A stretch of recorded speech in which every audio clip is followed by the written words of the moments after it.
النبي بمنهل ومنسجم ثم الرضا عن أبي بكر وعن عمر وعن علي وعن عثمان ذي الكرم والآل والصحابة ثم التابعين فهم أهل التقى والنقى والحلم والكرم يا ربي بالمصطفى بلغ مقاصدنا يا ربي بالمصطفى بلغ مقاصدنا يا ربي بالمصطفى بلغ مقاصدنا واغفر لنا واغفر لنا واغفر لنا ما مضى يا واسع الكرم واغفر إلهي لكل المسلمين بما يتلون في المسجد الأقصى وفي الحرم أما بعد فأعوذ بالله من الشيطان الرجيم بسم الله الرحمن الرحيم الحج أشهر معلومات فمن فرض فيهن الحج فلا رفث ولا فسوق ولا جدال في الحج وما تفعلوا من خير يعلمه الله أو كما قال الله تبارك وتعالى في القرآن الكريم والفرقان الحميد صدق الله العلي العظيم وصدق رسوله النبي الأمين المتين الأمي الكريم الرؤوف الرحيم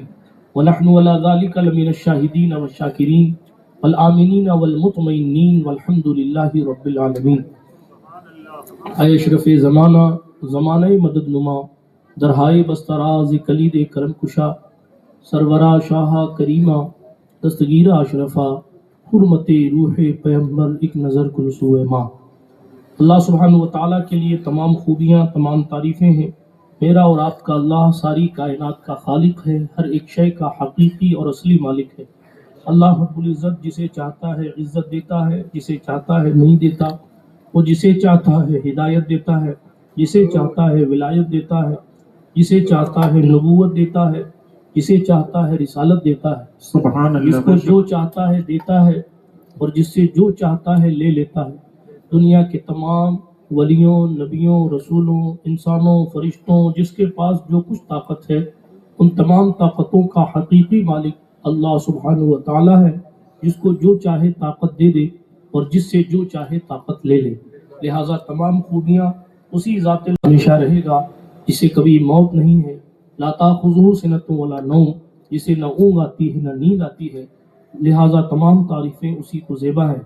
صلاۃ و سلام نبیوں کی معصوم جماعت پر، بالخصوص سید عالم نور مجسم فخر آدم و بنی آدم مالک رقاب سیاح لامکاں انیس بے کساں چارہ ساز درد منداں رحمت عالمیہ خسرو خوباں سرور لالا رخاں پناہ بے کساں وکیل عاصیاں شفیع مجرماں ارواحنا فدا صلی اللہ تعالی علیہ وآلہ وسلم کی ذات اقدس پر جن کے لیے اس کائنات کو بنایا گیا. آئیے انہی کے دربار گوہربار ذی وقار پور بہار میں دل لگا کر درود شریف کا نذرانہ پیش فرما لیں. پڑھے اللہم صلی علی سیدنا نبینا مولانا محمد وعلی آل سیدنا مولانا محمد صلاۃ تنجینا بها من جميع الاحوال والآفات وتقضی لنا بها جميع الحاجات وتطہرنا بها من جميع السیئات وترفعنا بها عندك على الدرجات وتبلغنا بها اقصى الغایات من جميع الخیرات في الحیات وبعد الممات انك قریب مجیب الدعوات وانت علی کل شیء قدیر. نمی دانم چے منزل بود شب جائے کہ من بودم، فارسی کا کلام ہے، حضرت امیر خسرو کا مشہور زمانہ کلام ہے. شریف صاحب نے ایک شعر اس کا پڑھا تھا تو میں نے سوچا کہ حصول برکت کے لیے میں بھی پڑھ دوں.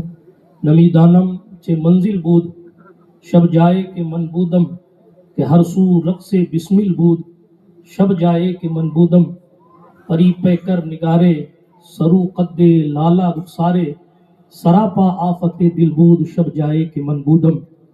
سمجھ میں نہیں آ رہا آپ کو؟ انشاءاللہ ترجمہ کر دوں گا. سراپا آفت دل بود شب جائے کہ من بودم. اور پھر کہنے لگے رقیباں گوش در آواز او در نازو من ترساں رقیباں گوش بر آواز او ترساں سخن گفتن چے مشکل بود شب جائے کہ من بودم. خدا خود میرے مجلس بود اندر لامکاں خسرو محمد شمع محفل بود شب جائے کہ من بودم. اعلیٰ حضرت نے کہا حاجیو آؤ شہنشاہ کا روضہ دیکھو کعبہ تو دیکھ چکے کعبے کا کعبہ دیکھو. بہت سارے اشعار ہیں. اور پھر مقطع میں کہا غور سے سن تو رضا کعبے سے آتی ہے صدا میری آنکھوں سے میرے پیارے کا روضہ دیکھو. آج کی یہ محفل آپ حضرات جانتے ہیں اللہ کے فضل و کرم سے عازمین حج کے لیے پربہار اور پرمسرت موقع پر سجائی گئی ہے. اس کا نام جشن عید میلاد النبی بھی ہے، جشن غوث الورا بھی ہے، جشن سفر حج بھی ہے، ذکر سفر حج بھی ہے، اور موضوعات اور ٹاپکس کی ایک بھرمار بھی ہے کہ اس پر بھی بولنا ہے اور اس پر بھی بولنا ہے اور اس پر بھی بولنا ہے. لیکن حالات اور ماحول جس چیز کی طرف غمازی کرے گا اور جس چیز کی مجھے ضرورت محسوس ہوگی اسی پر انشاءاللہ گفتگو کرنے کا شرف حاصل کروں گا. اس سے پیشتر آپ نے آپ کی پالی کی نہیں بلکہ پورے راجستھان کی شان نعت خوانی کے حوالے سے الحاج محمد شریف صاحب کو سنا، اور پھر باسنی ناگور شریف کا ایک لہجہ جو الحمدللہ پورے ہندوستان میں سنا جاتا ہے. قاری محمد جاوید قادری صاحب کو آپ حضرات نے سماعت فرمایا. محترم فیروز حشمتی صاحب کو سنا، یہ بھی ماشاءاللہ اسی زمرے میں ہے کہ حج پہ تشریف لے جا رہے ہیں. اللہ پاک ہمیں اور آپ کو بار بار حج بیت اللہ سے مشرف ہونے کی سعادت عطا فرمائے. حج پہ وہی لوگ جاتے ہیں، وہی لوگ حج پہ جاتے ہیں جنہوں نے عالم ارواح میں حضرت ابراہیم علیہ السلام کی پکار پر لبیک کہا تھا. یہ اصول آپ کو پتہ ہے کہ نہیں؟ یہ قرآن مقدس کی تفسیر ہے، کلام صادق کی تفسیر ہے. اس خانہ کعبہ کو بنایا تھا حضرت سرکار ابراہیم خلیل اللہ نے حضرت اسماعیل مدد سے. جب کعبہ تیار ہو گیا تھا تو ویران جگہ تھی، کوئی آبادی نہیں تھی، کوئی قبیلہ نہیں تھا، لوگ نہیں تھے. تو سرکار ابراہیم خلیل نے عرض کیا تھا مولا یہاں کون آئے گا، یہاں کون آئے گا؟ نہ کوئی یہاں رہتا ہے، نہ سواریاں دستیاب ہیں، مشکلیں ہی مشکلیں ہیں. پانی کی کمی تھی تو زمزم کو اللہ رب العزت نے نعمت کے طور پر جو ہے وہ ساری کائنات کے لیے عام فرما دیا. اب مسئلہ یہ ہے کہ آئے گا کون؟ تو قرآن مقدس نے اس بات کو کہا وَأَذِّن بِالنَّاسِ فِي الْحَجِّ، کہا اے محبوب، اے حضرت ابراہیم خلیل، تمہارا کام لوگوں میں اعلان کرنا ہے، تمہارا کام لوگوں میں اعلان کرنا ہے کہ کعبہ میں نے بنا دیا ہے، آؤ حج کر لو. تو جو لبیک کہے گا وہ حج کرنے کے لیے آئے گا. تو قرآن کی تفسیر میں اس آیت کریمہ کی تفسیر میں لکھا ہے کہ اس وقت جس نے لبیک کہا، اپنے اپنے باپ کی پشتوں میں بھی جس نے لبیک کہا ہے اسے ہی وہاں بیت اللہ کے مطاف میں لبیک کہنے کا شرف حاصل. اور جس نے نہیں کہا ہے وہ کسی کی بھی پشت میں رہا ہو، اور جس نے لبیک نہیں کہا ہے اس کو لبیک کہنے کا یعنی تلبیہ پکارنے کا موقع نہیں ملے گا. پتہ چلا یہ سعادت پیسوں کے بلبوتے پر حاصل نہیں کی جا سکتی، یہ تو اللہ رب العزت جسے چاہتا ہے عطا فرماتا ہے. اس لیے گفتگو کی شروعات کرتا ہوں کہ جن کو اللہ رب العزت نے استطاعت عطا فرمائی ہے ان کو چاہیے کہ وہ جلد از جلد حج بیت اللہ کے فرض کی ادائیگی سے فارغ ہو جائیں، کیونکہ سخت حکم اللہ کے رسول علیہ السلام نے ارشاد فرمایا کہ جس کے پاس استطاعت ہو کہ وہ حج کر سکتا ہے اور پھر بھی اگر وہ حج نہ کرے، پھر وہ یہودی ہو کے مرے یا عیسائی ہو کے مرے، میں اس کی ضمانت نہیں لیتا. اللہ اکبر کبیرہ. پیغمبر امن صلی اللہ علیہ وآلہ وسلم نے اس شخص کے ایمان کی ضمانت دینے سے بھی انکار کر دیا جو استطاعت کے باوجود حج نہیں کرتا. ہمارے پاس 1000 مہینے پہلے استطاعت ہو جاتی ہے لیکن اس کے باوجود ہم کہتے ہیں ادھر والا گھر خریدنے پھر جائیں گے، بچے بڑے ہو جائیں تب جائیں گے، پھر کہتے ہیں نہیں صاحب بچی جوان ہو جائے تب جائیں گے، پھر کہتے ہیں نہیں بچوں کی شادی ہو جائے تب جائیں گے، پھر کہتے ہیں نہیں یہ تھوڑا بزنس تھوڑا کما لوں ابھی کمر جھک جائے گی تب جائیں گے. نتیجہ یہ ہے کہ ویل چیئر پہ پہلے مالے پہ جا کے طواف کرتے نظر آتے. مطاف میں آج کل تو سعودی گورنمنٹ پہنچنے نہیں دیتی، ویل چیئر کو قریب ہی نہیں ہونے دیتی. آپ کعبہ چھو نہیں سکتے، آپ ویل چیئر پہ آگے.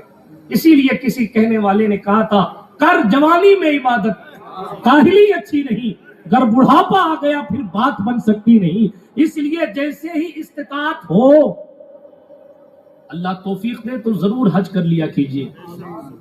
بولیے انشاءاللہ. یہ حج کرنا کوئی چھوٹی معمولی بات نہیں ہے. عمرہ کرنا آسان ہے اور کبھی عمرہ اور کوئی عمرہ فرض نہیں ہے، یہ یاد رکھیے. اگر آپ صاحب استطاعت ہیں تو حج فرض ہے. ہمارے معاشرے میں یہ بھی ایک بیماری ہے کہ حج کی بھیڑ سے ڈر کے لوگ کہتے ہیں ہم تو صاحب گھر دیکھ آئے، اللہ کا دعوت کر دی، خاندان کو بلا لیا، نیات کو بلا لیا، فری ہو گئے. 70 عمرہ کر لیجئے. کتنے؟ 70 بھی اگر کر لیجئے اور حج فرض ہے آپ پر، وہ 70 عمرہ مل کے بھی آپ کے فرض کو ساخط نہیں کر پائے گا. آج ٹور ٹریولز کے نام پر اس فرض سے لوگوں کو معاذ اللہ روکنے کی کوشش کی جا رہی ہے، اور جاہل پبلک یعنی کم پڑھے لکھے لوگ، جب جاہل بولا جاتا ہے تو اس سے مراد عقیدے کی جہالت یا جناب والا جو ہے وہ ایمان کی جہالت کی بات نہیں ہے، یہاں مطلب جو شرعی نقطۂ نظر سے جو فرض علم ہے اس کو بھی، ان فرض علوم کی بھی واقفیت نہ رکھنا۔ بہرحال عرض یہ کر رہا تھا کہ لوگوں کو پتہ نہیں ہے، وہ تو یہ سمجھتے ہیں کہ حج صرف اللہ کے گھر کو دیکھنے کا نام ہے۔ کروں عمرہ پہ لوگ جاتے ہیں تو کہتے ہیں یار بڑی تھکاوٹ ہو جاتی ہے، بڑا پیدل چلنا پڑتا ہے اور طواف کرنا پڑتا ہے اور صحیح کرنی پڑتی ہے، لیکن جب لوگ حج کرتے ہیں نا تو حج سے فارغ ہونے کے بعد کہتے ہیں یار عمرہ میں تو کچھ ہے ہی نہیں، عمرے میں تو کچھ کس معنی میں؟ ثواب تو بہت ہے، اللہ کا گھر تو دیکھنا ہی ثواب ہے، وہاں آپ کچھ نہیں کریں، خالی کونے میں مسجد حرام میں بیٹھ کے دیکھتے رہے، اللہ رحمت عطا فرماتا رہے۔ لیکن حج حج ہے، اس کی شان نرالی، اسلام کے ارکان میں سے ایک رکن ہے۔ اور سنیے، بہت ساری باتیں عرض کی جا سکتی ہے لیکن دامن وقت میں گنجائش کم ہے۔ قرآن نے فرمایا سورۃ البقرہ میں الحج اشہر معلومات، اس سے پہلی والی آیت میں فیروز حشمتی صاحب جو آپ فرما رہے تھے وہ کہا واتم الحج والعمرۃ للہ۔ اب عمرے کی بات کر لی، حج کی کر لی، عمرے کے لیے تو کوئی وقت متعین نہیں ہے، آدمی کسی بھی مہینے میں عمرہ کر سکتا ہے، لیکن ایک مسئلہ اور بتا دوں چلتے چلتے، حج کے مہینے میں اگر آپ نے عمرے کا احرام باندھا تو بھی آپ پہ حج فرض ہو جاتا ہے، اس کی ادائیگی بعد میں فرض ہے، لیکن آپ جب بھی آپ کے پاس جو ہے وہ جیسی استطاعت آئے گی ویسے آپ کو جانا پڑے گا۔ لوگ سستا سمجھ کے عید کے بعد بہت عمرے کرتے ہیں، ان کو بھی ذرا سا مفتیوں سے رجوع کر لینا چاہیے، میں مفتی نہیں، آگے بڑھیے۔ حج کے لیے استطاعت ضروری ہے، قرآن مقدس نے کہا، قانون لگایا، قید لگائی، استطاعت، قدرت ہونی چاہیے، قدرت پائی گئی تو ہی حج فرض ہوگا، اور پیسہ اور تمام چیزیں ہونے کے باوجود استطاعت نہیں ہے، آپ جا نہیں سکتے، سواری کی مشکل ہے، آج کے دور کو دیکھا جائے ویزا کی مشکل ہے، پاسپورٹ کی مشکل ہے، یا کوئی ایسی مشکل ہے تو پھر آپ استطاعت کے دائرے میں نہیں ہے۔ مسائل بتاؤں گا تو بات لمبی ہو جائے گی، اور عرض کر رہا تھا وَأَتِمُّ الْحَجَّ وَالْعُمْرَةَ لِلَّهِ کے بعد ایک لمبی آیت کے بعد الحج اشہر معلومات کی آیت، ذرا معلوم اور جانے ہوئے مہینے، ہر مہینے میں حج نہیں ہوتا، حج ہر مہینے میں نہیں ہوتا، حج کا احرام شوال کا چاند دیکھنے کے بعد باندھا جا سکتا ہے، لیکن حج ہوگا 9 تاریخ کو بقرعید کی، اسی کو یوم حج کہتے ہیں، اسی کو یوم عرفہ کہتے ہیں۔ تو قرآن نے کہا الحج اشہر معلومات، حج کے مانے ہوئے، متعین کیے ہوئے وہ مہینے ہیں جو لوگ جانتے ہیں، لوگوں کو معلوم ہے۔ پھر جس نے بھی حج کی نیت کی یا حج کرنے کا ارادہ کیا، فلا رفث ولا فسوق ولا جدال فی الحج، یہ قانون ہے، شہوت کی بات دوسروں سے کیا، اپنی گھر والی سے بھی آپ نہیں کر سکتے، یہ قرآن نے قانون دیا، یہ رفث کا معنی ہے، ولا فسوق، کسی قسم کا فسق، کسی قسم کا گناہ کرنے سے آپ اپنے آپ کو بچائیے۔ حضور علیہ السلام نے جب فضیلت کی حدیث ارشاد فرمائی ہے تو یہ ارشاد فرمایا ہے کہ جس شخص نے حج کیا اور رفث اور فسوق سے بچا، وہ ایسا ہے، وہ اللہ کے فضل سے ایسا ہو جاتا ہے جیسے ابھی ماں کے پیٹ سے پیدا ہوا، لیکن یہ فسوق سے مشکل سے بچ پاتے۔ ولا جدال فی الحج، جھگڑا مت کرو حج میں۔ ہوتا کیا ہے، لوگ مینا کے خیمے میں جھگڑے کر لیتے ہیں، اے سی چلے گی کہ نہیں چلے گی، یہ جو حالات ہیں وہ میں بتا رہا ہوں، کتاب پڑھ کے نہیں، حالات دیکھ کے۔ مینا کے خیمے میں جھگڑے کر لیتے ہیں جس کو قرآن نے منع کیا، کھانے کے لیے جھگڑا کر لیتے ہیں، کیونکہ کوئی پرائیویٹ جائے چاہے سرکاری جائے، مینا کے خیموں میں کھانا جو ہے وہ گورنمنٹ کی طرف سے ہوتا ہے۔ اور بھی بہت ساری بات جو بتائی جا سکتی ہے مگر وقت کم ہے۔ احرام یہیں سے اس یہاں کے ایئرپورٹ سے بندہ عمرے کا مانتا ہے، حج کا نہیں مانتا۔ ہند و پاک کے لوگ عمومی طور پر حج تمتع کرتے ہیں، نہ قران کرتے ہیں اور افراد تو کر نہیں سکتے۔ یعنی یہاں سے جو احرام باندھا جاتا ہے وہ عمرے کا احرام باندھا جاتا ہے، اور بندہ وہاں پہنچتا ہے، اللہ کے گھر کو دیکھتا ہے، سبحان اللہ، اور گھر کو دیکھنے کے بعد طواف کرتا ہے، سعی کرتا ہے، پھر اس کے بعد حلق کروا دیتا ہے، یہ اس کا احرام کھل گیا۔ اب وہ حج کے جتنے دن ابھی 8 تاریخ میں باقی ہیں اتنے دن آپ کچھ کرو، کچھ مطلب طواف کرو، چاہے عمرہ کرو، مزید چاہے تلاوت کرو، چاہے حرم شریف میں بیٹھے رہو، اس کے لیے آپ آزاد ہیں، شریعت مطہرہ نے ہر عبادت کرنے کی اجازت۔ آج کل کے ماحول میں 7 تاریخ کو احرام پہنا دے، حضور علیہ السلام نے 8 کی صبح باندھا تھا، سنت یہ ہے۔ لیکن اب چونکہ بھیڑ اتنی زیادہ ہوتی ہے تو ٹور والے ہوں یا گورنمنٹ والے ہوں 7 تاریخ کو یہ وہ احرام پہنا کے رات کو ہی روانہ کرنا شروع کر دیتے ہیں۔ 8 تاریخ کو مینا میں بندے کو پہنچنا رہتا ہے۔ حج صرف 5 دن کا ہے۔ کتنے دن کا ہے؟ 5 دن، صرف 5۔ اگر آپ یہ کہیں کہ ہمارے پاس 40-45 دن کا ٹائم نہیں ہے، اب کیسے حج کریں، ہماری نوکری چھوٹ جائے گی، تو آپ پرائیویٹ میں چلے جائیے، 10 دن کے ٹور کا پیکج بنوا لیجیے، حج قران کر لیجیے، تمتع کر لیجیے، جو آپ کو اچھا لگے کر لیجیے، 10 دن میں واپس آ جائیں گے۔ پیسہ بھی جمع کر کے رکھنا ہے، فرض کی ادائیگی کے لیے بھی، ادا نہ کرنے کے لیے بھی بہانے۔ میں نے آپ کو ایک صورت بتائی، ہوتی ہے حالات کی نزاکت ایسی ہوتی ہے، 40 دن کون سی کمپنی چھوٹ دے گی، پوری چھٹی کر دے گی۔ اس کا بہترین طریقہ یہ بھی ہے کہ آپ 10 دن کے لیے بھی چھٹی لے سکتے ہیں۔ حج صرف 5 دن ہوتا ہے، کتنے؟ 8، 9، 10، 11، 12، 13 آپشنل ہے، چاہیں تو آپ 13 کو بھی رک سکتے ہیں، افضل ہے، لیکن 12 کو آدمی چاہے تو فری ہو سکتا ہے۔ جو لوگ حج پہ جاتے ہیں ان کو لوگ ڈراتے ہیں بہت، ارے تمہیں نہیں معلوم ہے اتنے لوگ مر گئے تھے، اتنے لوگوں کو یہ ہو گیا تھا، وہ یوں ہوتا ہے اور یوں ہوتا ہے۔ ایک بات بتاؤں، ایک بات، جتنے دھکے خواجہ صاحب کے یہاں لگتے ہیں نا اتنے کہیں نہیں لگتے، ہاں اتنے نہیں لگتے۔ مطاف میں بھی اتنے اس لیے کہہ رہا ہوں، کیوں؟ آپ کو زیادہ رش نیچے لگ رہا ہے، آپ اوپر سے طواف کر لیجئے، آپ بیچ میں گھسیں گے تو دھکے لگیں گے۔ ایسے ہی مطاف کی آپ دور والے حصے سے آپ طواف کیجئے، اتنے دھکے نہیں لگتے اتنے اندر لگتے غریب نواز سرکار کے یہاں۔ بہرحال یہ دھکے بھی قسمت والوں کو لگتے ہیں، جو ان بارگاہوں میں دھکے کھا لیتے ہیں نا، پھر وہ کفرستان کے دھکے نہیں کھاتے یہ نصیب کی بات ہے۔ تو عرض یہ کرا، یہ صرف اس لیے کہہ رہا ہوں تاکہ لوگوں کے دل سے ڈر نکل جائے۔ نہیں صاحب احرام تو احرام 3 دن کا ہی ہوتا ہے حج میں بھی، 8، 9، 10 کو کون دینا ہے، 2.5 دن کا ہوتا ہے، 2.5 دن کا احرام باندھنا ہوتا ہے۔ ارے صاحب احرام میں کوئی بال ٹوٹ جانے پر حکم نہیں ہے، توڑنے پر ہے۔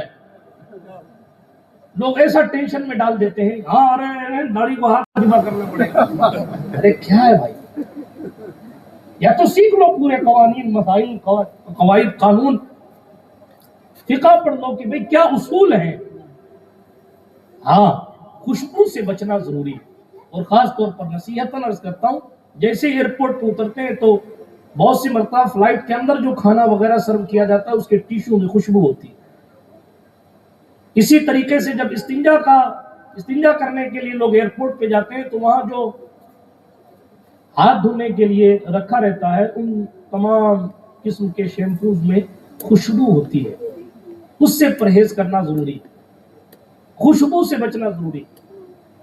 باقی 7 تاریخ کی رات میں احرام باندھا جاتا ہے اور لوگ قافلے در قافلے سبحان اللہ مینا کے خیمے کی طرف روانہ ہو جاتے ہیں۔ ان مینا کے خیمے میں 8 تاریخ کا پورا دن آپ کو یہاں رہنا ہے، 8 تاریخ کا پورا دن یہاں آپ کو رہنا، ہو سکے تو تھوڑا سا جلدی جانے کی کوشش کیجیے، اس لیے کہ ہوتا یہ ہے کہ جو لوگ آخر میں آتے ہیں ان کی جگہ کوئی اور قبضہ کر لیتا ہے، اس لیے چاہیے کہ بندہ شروع میں جلدی سے چلا جائے۔ 8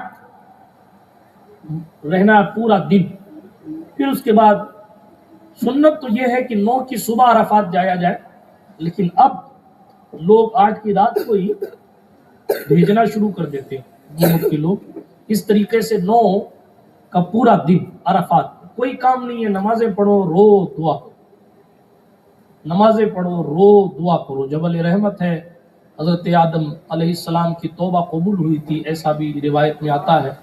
اسی جبل رحمت پر عرفات کے دن پیغمبر انسانیت صلی اللہ علیہ وسلم نے گھنٹوں خطبے ارشاد فرمائے تھے، اور حجت الوداع کا خطبہ اسی جبل رحمت کا خطبہ بھی بتایا جاتا ہے۔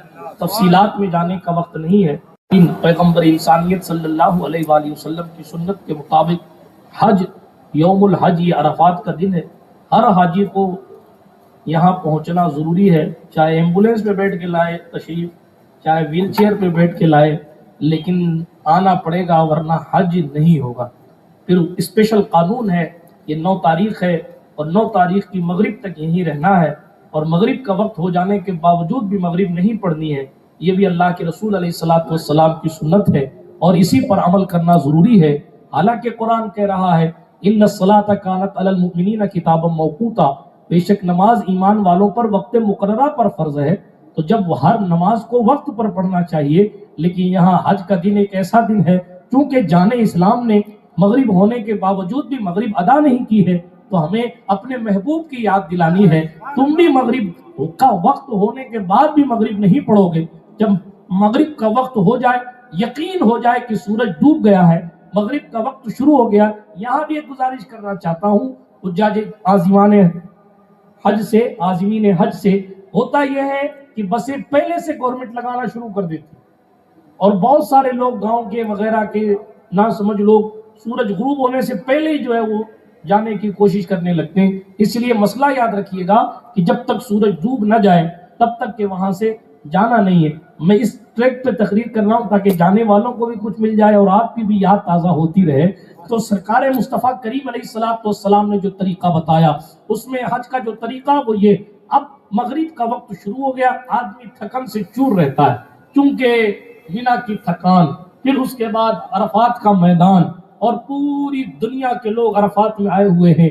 آج حج کا دن ہے، بڑا خوبصورت اور بڑا خوشنما دن ہے۔ لوگ جبل رحمت پر ایسے چڑھے ہوئے ہوتے ہیں کہ آدمی صبح بھی جا کے سوچتا ہے یار یہ لوگ اتنے پہلے یہاں سے کیسے آگے جبل رحمت کی چوٹ۔ جس کو جہاں موقع ملتا ہے وہ لوگ پہاڑ میں جا کے بیٹھ جاتے، حالانکہ پہاڑ پہ جانا فرض نہیں ہے، پہاڑ پہ جانا واجب نہیں ہے۔ یہ بھی عرض کرتا چلوں، عرفات کے حدود بنے ہوئے ہیں، اس حدود عرفات میں آپ داخل ہو گئے، آپ کا جو ہے وہ آنا، داخل ہونا مان لیا گیا۔ اب تو خیمے بھی دیے جاتے ہیں، ایئر کنڈیشن دیے جاتے ہیں۔ بہت سے اللہ والے ایسے بھی ہوتے ہیں جو پورا دن سوتے ہی رہتے ہیں، اور پھر اٹھے، نماز پڑھی، پھر سو گئے۔ لیکن اپنے ایسا نہیں کرنا، اس لیے کہ پتہ نہیں زندگی پھر یہ دن دکھائے نہ دکھائے، پھر یہ موقع ملے نہ ملے، اس لیے کہ پھر حج تو بہرحال حج ہے۔ اس طریقے سے آج بھی جو ہے وہ بہت آسان نہیں ہے حج، عمرہ تو بہرحال آسان ہے۔ تو یہ عرفات کا دن ہے، عبادت کرنے کا دن، عید منانے کا دن ہے، ایک طریقے سے خوشیوں کا دن ہے۔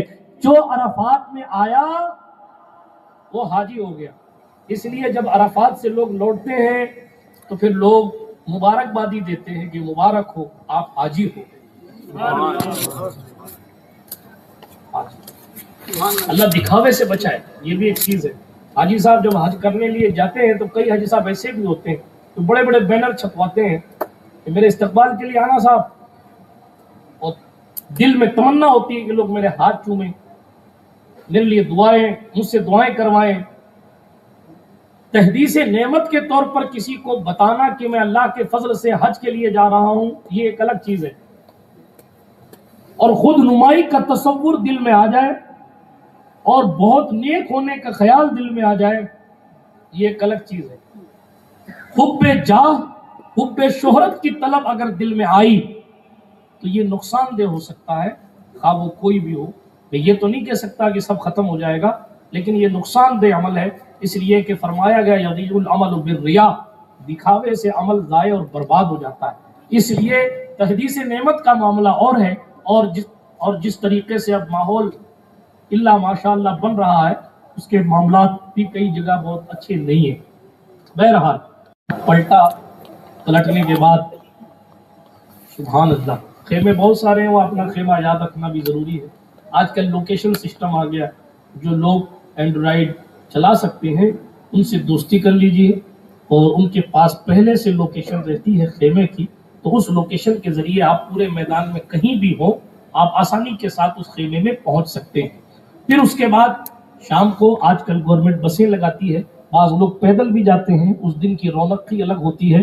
اب لوگ پہنچتے ہیں مزدلفہ میں، کوئی رات کو 8 بجے پہنچ جاتا ہے، کوئی 9 بجے پہنچتا ہے، کوئی 10 بجے پہنچتا ہے، کوئی 12 بجے، کوئی 1 بجے، کوئی فجر ہونے سے پہلے پہنچتا ہے۔ لیکن یہ رات سبحان اللہ بڑی پرسکون رات ہے، مزدلفہ کی رات۔ ایک تو حاجی تھکا ہوا آتا ہے، 2 دن سے وہی لباس پہنا ہوا ہے، جی اچھے بھلے لوگوں کے پسینے سے بو آنے لگتی ہے، اور 2 دن سے وہی تولیہ ہے، خوشبو استعمال نہیں کر سکتا، اور احرام کی حالت میں میل مل کے نہا نہیں سکتا، غسل نہیں کر سکتا، کسی عطر کا استعمال نہیں کر سکتا۔ اللہ اکبر، کیا درویشی اور فقیری کی کیفیت ہے۔ آج لوگ دوسرے مسلک کے نام پہ کہتے ہیں فقیری کیا چیز ہے، ہم کہتے ہیں حج میں جا کر دیکھو فقیری کیا چیز ہے۔ بڑے سے بڑا امیر، وقت کا راشٹرپتی ہو، صدر ہو، پردھان منتری ہو اپنے اپنے ملک کا، لیکن وہ سفید چادر میں لپٹا ہوا ہے اور چیخ کر کہا لبیک اللہم لبیک، اے اللہ میں حاضر ہوں، اے اللہ میں حاضر ہوں، اے اللہ میں حاضر ہوں۔ ارے کہاں بھاگ گیا تھا؟ یہ طریقہ صوفیوں کا کہ جب حاضر ہوں کہو تو دل میں تصور رہے کہ اللہ تیرا بھاگا ہوا بندہ، دنیا کے معاملے میں ڈوبا ہوا بندہ آج واپس تیری تحریر پہ آ گیا۔ لا شریک لک، تیرا کوئی شریک نہیں، تو اکیلا ہے، بے شک تمام تعریفیں اور تمام نعمتیں تیری ہیں اللہ، میں حاضر ہوں، میں آ گیا۔ سبحان اللہ، اس طریقے سے تلبیہ پڑھنا حجاج کرام کا کام، اور بڑی شان کے ساتھ لوگ تلبیہ وہاں پڑھتے ہیں اللہ کے فضل و کرم سے۔ لیکن بندہ جب پہنچتا ہے نا یہاں، جس کو مزدلفہ کہتے ہیں، کنکری یہاں سے چننی ہے، لیکن آدمی جب اس رات کی آغوش میں یہاں پہنچتا ہے تو بڑی میٹھی نیند آتی ہے۔ اگر سونے کا موقع میسر آ جائے تو سو لیا جائے، تاکہ عشاء پڑھ کے یہاں مغرب اور عشاء ایک ساتھ پڑھنی ہے، اور پھر آپ عبادت بھی کر سکتے ہیں اور سو بھی سکتے ہیں، اور سونے کے بعد اٹھیے تہجد پڑھیے۔ دیکھیے بھیڑ لگی ہوئی ہے، لوگ مینا کی طرف روانہ ہونے تیار ہیں۔ اب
لبیک کی برکتیں ہیں. سبحان اللہ. یہ وہ کلمات ہیں جو کبھی پیغمبر انسانیت نے کہے تھے. یہ وہ کلمات ہیں جو کبھی صدیق و فاروق و عثمان و حیدر نے ادا کیے تھے. مصطفیٰ جان احمد صلی اللہ علیہ وآلہ وسلم کے وفاداروں کا یہ طریقہ رہا. بہرحال اب بندہ شیطان کے پاس پہنچا. شیطان نہیں ہے وہاں, شیطان یہاں نفس. ویسے تو ہے, ابلیس پھرتا ہی رہتا ہے, لیکن سوال اگر کوئی کرے آج کے دور میں کہ ایک دیوار کو مارا کیوں جاتا ہے, وہ صرف دیوار کو نہیں مارا جاتا, وہ آپ کو بتایا جاتا ہے کہ آپ کنکری اٹھا کر اس کو مار رہے ہیں. کیوں؟ اس نے کبھی بہکانے کی کوشش کی تھی. یہاں سے یہ تصور لے کر جائیں, جب جب بھی یہ ہمیں بہکائے گا تو کنکری مارو گے اس کو. جب جب بھی نفسانیت غالب آئے گی تو نفسانیت پر آپ اس کی بات پر, نفس کی بات پر لبیک نہیں کہیں گے, بلکہ یہاں سے سیکھ کے جائیے کہ اس کو کنکری ماریں گے, بھاٹے ماریں گے, اس کو دور کریں گے. ورنہ غور فرمائیں, علماء کی بھی توجہ چاہتا ہوں, شیطان کو 3 دن کنکری مروائی جاتی ہے اور طواف صرف 1 دن کروایا جاتا ہے.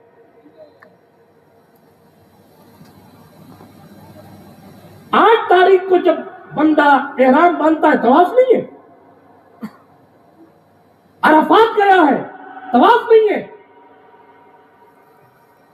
طواف 10 تاریخ کو ہے جس کو طواف زیارت کہتے ہیں. ایک ہی طواف کروایا, حرم میں 1 دن بلوایا. مینا پہنچو, قربانی کا تصور پیدا کرو, عرفات پہنچو, گڑ گڑاؤ, رو, اپنے آپ کو جب پاک کر لو. عرفات کی حد حرم سے باہر سے شروع ہوتی ہے.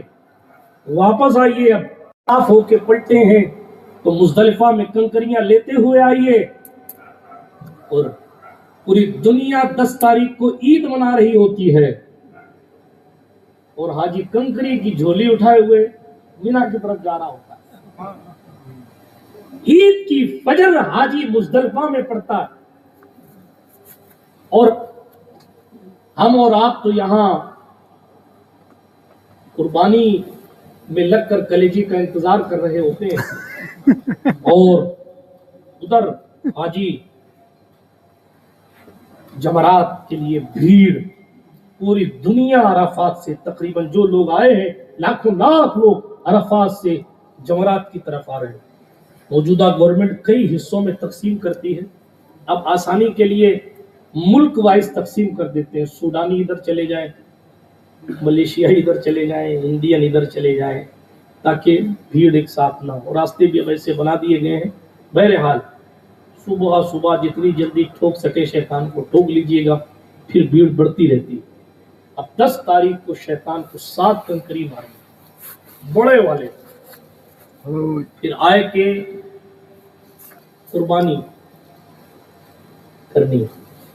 کروانی ہے. جب یقین ہو جائے کہ قربانی ہو گئی تو اب آپ احرام کھول سکتے. احرام کھول دیا, فری ہو گئے, نہائیے دھوئیے, اپنے خوبصورت نئے کپڑے پہنیے, اور نیا کپڑا پہن کر احرام اتار کے آپ غور کریں, حج کے پورے ارکان میں احرام پہن کر حرم میں داخل نہیں ہونا. ہاں اجازت ہے کہ آپ پہلے احرام پہن کر پہلے صحیح کر لو تاکہ بعد میں نہ کرنا پڑے. کر سکتے ہیں, عمرہ طواف کے لیے پہلے جا سکتے ہیں, مگر ضروری نہیں ٹھہرایا گیا. یہ جو طواف بھی کروایا گیا, پاک ہو گئے, صاف ہو گئے, کلین ہو گئے. اب خوشبو لگائیے, جیسے آپ کا باطن مہکا ایسا ظاہر بھی مہکائیے. آئیے طواف زیارت. جملہ کہوں, کس کی زیارت؟ ہم جیسے اہل ظاہر کعبے کی زیارت کرنے آتے ہیں اور اہل باطن مالک کعبہ کی زیارت کرنے آتے ہیں. جملہ بڑا ہے لیکن منزل عشق میں تسلیم و رضا مشکل ہے. جن کے رتبے ہیں سوا ان کو سوا مشکل ہے. وہ اور لوگ ہیں جو یہ بھی کہا کرتے تھے طواف نہیں کروں گا جب تک کہ تیرا نور نہیں دیکھ لوں گا. جی باتیں بہت دور چلی جائیں گی, اگر یہ راگ چھیڑا گیا تو، لیکن اس کے لیے ہر کلاس کی ہر بات ہر جگہ نہیں کی جاتی. یہ لیول اللہ والوں کا لیول ہے، ان کی باتیں الگ ہے، ان کا معاملہ الگ ہے. آؤ خانہ کعبہ کی دہلیز پر نہا دھو کر، نیا کپڑا پہن کر، خوشبو لگا کر، سج دھج کر بندہ آج پہنچا ہے طواف زیارت کرنے کے لیے. افضل یہی ہے کہ 10 تاریخ کو کر لے، ورنہ اجازت ہے بعد میں بھی کر سکتا ہے، لیکن طریقہ یہی ہے کہ کر لے. کوئی کام نہیں ہے اب اس دن، زیارت کر لیجئے، طواف زیارت کر لیجئے، صحیح کر لیجئے. آج ہر عمرے میں آپ صحیح کرتے ہیں نا، ہر عمرے میں صحیح کرتے ہیں تو احرام کی چادر سنبھالتے ہوئے صفا مروہ دوڑنا پڑتا ہے. یہ وہ صحیح ہے جہاں آپ اپنا کرتا، اپنا لباس پہن کر صحیح کر رہے ہیں. اور یہ صحیح اسی طریقے سے سنت ہے، خوشبودار لباس پہن کر. اب اس صحیح کے بعد، سبحان اللہ، اس صحیح کے بعد جائیے واپس مینا تشریف لے جائیے، فری ہو جائیے، مینا جائیے. سبحان اللہ. بہرحال کیا کیا بتاؤں آپ کو. اب 2 دن آرام کرنا ہے مینا میں. آرام یعنی عبادت کرنی ہے، کوئی خاص نہیں ہے. خیمے میں رہیے، ظہر بعد جائیے، شیطان کو کنکریاں ماریے، واپس آئیے. پھر 12 تاریخ کو بھی ظہر بعد جائیے، زوال کے بعد جائیے، شیطان کو کنکری ماریے، اور مغرب ہونے سے پہلے مینا چھوڑ دیجیے. آپ کا حج ہو گیا. اور میں ایک دن آپ اور رکنا چاہتے ہیں تو 12 کو پھر مینا میں رکیے، اور 13 کی صبح کنکری ماریے، اپنے گھر جائیے. یہ حج ہے. لیکن نہ جانا آسان ہے، نہ ادا کرنا آسان ہے. اور ادا کرنے کے بعد بھی مسئلہ یہ ہے کہ وہ قبول کر لے. اگر قبول ہے تو سب کچھ ہے، اور اگر قبول نہیں ہے تو کچھ نہیں. اسی لیے رو رو کر قبولیت کی دعا کیا کریں. ہر دہلیز پر، خانہ کعبہ پر جب نگاہ پڑے تو قبولیت کی دعا کریں. اللہ قبول فرما. عرض کر رہا تھا، یہ بات ادھر سے آئی، وہ سفر حج اس لیے شروع ہوا کہ لوگ جدال کر لیتے.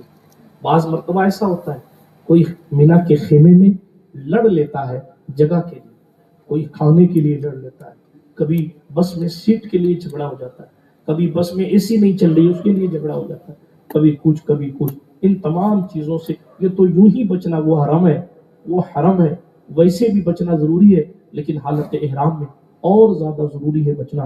اور اگر آپ نے ان چیزوں کی رعایت نہیں کی تو خالی احرام پہننے سے کچھ نہیں ہوتا. کچھ ایسے بھی لوگ ملیں گے وہاں جن لوگوں کے یہاں کوئی اصول نہیں ہوتا. وہ اپنے حساب سے صبح فجر میں چادر لپیٹ کے آتے ہیں، عرفات گھوم کے اپنی گاڑی سے چلے جاتے ہیں، اور پھر وہ بس ہو گیا حج. وہ اس طریقے کے بھی لوگ ہوتے ہیں، ان کے چکروں میں نہیں پڑنا ہے. ہمیں ہمارے بزرگوں نے احادیث کے حساب سے جو طریقہ بتایا ہے، اسی طریقے پر جو ہے وہ حج اور بارگاہ رسالت صلی اللہ علیہ وسلم میں حاضری کرنی ہے. اور ایک بات یاد رکھیے گا، ہر لمحہ ہر آن اپنے آپ کو مجرم سمجھنا ہے، اور اپنے مالک کہاں تک ہو سکے بس نیکیاں ہی نیکیاں کرنی. اب جب حرم شریف سے پاک صاف ہو گئے، حج ہو گیا، تو حاجیو آؤ شہنشاہ کا روضہ دیکھو. جس نے حج کرنے کا طریقہ سکھایا ہے، آؤ اس کی قبر انور پر آؤ. مدینہ جانا بھی اتنا آسان نہیں. وقت پورا ہو چکا، تو مدینے کی بات کر دوں، اجازت ہے. حضور علیہ الصلوۃ والسلام نے فرمایا ہے، مدینے کی حدود پر اللہ نے فرشتے مقرر کر رکھے. یہ مدینے کی حد ہے. ایک منسٹر کہیں رہتا ہے تو اپنے علاقے کو سیف رکھتا ہے. کائنات کا سب سے امپورٹنٹ شخص جہاں رہتا ہے تو اپنے علاقے کو اس شان سے سیف رکھتا ہے کہ دجال بھی وہاں پر نہیں مارتا. دجال کی بھی انٹری نہیں ہے، فرشتے اس کو ٹھوک کے بھگا دیں. مدینہ وہ پاکیزہ زمین ہے جس کے بارے میں حضور علیہ الصلوۃ والسلام نے فرمایا، یہاں کی گرد و غبار میں بھی شفا ہے. یہاں کی ریت اور یہاں کے غبار میں بھی شفا ہے. یہ حضور علیہ الصلوۃ والسلام کا پاکیزہ شہر ہے. حضور علیہ الصلوۃ والسلام نے جس کے لیے برکتوں کی دعائیں کی، دنیا کے بہت سے لوگ یہاں جانے کے لیے بہت تڑپتے ہیں. ہمیں اور آپ کو موقع ملے تو ضرور، اس لیے کہ زندگی کی تمام دولتیں ایک طرف رکھ کے بھی اگر آپ یہ سوچیں کہ ہم بغیر مکہ اور بغیر مدینہ دیکھے دنیا سے چلے جائیں اور پیسہ ہونے کے باوجود، تو پھر کس لیول کے آپ مسلمان ہیں یہ اپنے آپ سے آپ پوچھیں. اور بعض لوگ ایسے بھی جو کہتے ہیں صاحب حج تو کر لیا، اب کیا ضرورت ہے مدینے جانے کی؟ حج تو کعبے میں ہوتا ہے، مکے میں ہوتا ہے، مدینے میں تھوڑی کوئی حج ہوتا ہے. کچھ لوگ ایسے بھی ہوتے ہیں جو مکہ شریف سے ہی واپس آ جاتے ہیں. لیکن محترم حضور علیہ الصلوۃ والسلام کی ایک حدیث ہے, ضعیف ہے مگر حدیث شریف میں آیا, من حج ولم یزرنی فقط جفانی, جس نے حج کیا, جو حج کرنے آیا اور میری زیارت نہیں کی, یعنی میری قبر انور کی زیارت نہیں کی, اس نے مجھ پر ظلم کیا. ٹھیک ہے, اس لیے مدینہ منورہ سبحان اللہ زادہ اللہ شریفوں و تکریمہ قدرت نے بڑا بے مثال بنایا. لوگ ایسے یہاں نہیں جاتے. ایک صحابی تھے, وہ صحابی تو بعد میں ہوئے, ایک جوان تھا قبیلہ مزنیہ کا, وہ نوجوان تھا. اللہ اکبر, یہ قبیلہ ایک ایسی جگہ آباد تھا جو مکہ اور مدینے کے بیچ کی جگہ تھی. یہاں ایک نوجوان جس کا نام عبد العزیٰ تھا بن عبد نوہم, قبیلہ مزنیہ کا یہ شخص تھا. اور نتیجہ یہ ہوا کہ وہ کئی دن سے اپنے گھر میں اپنے چچا کے بلبوتے پر رہتا, کیونکہ باپ کا انتقال ہو گیا تھا, باپ اس دنیا سے چلا گیا تھا, تو چچا نے اس کی پرورش کی تھی.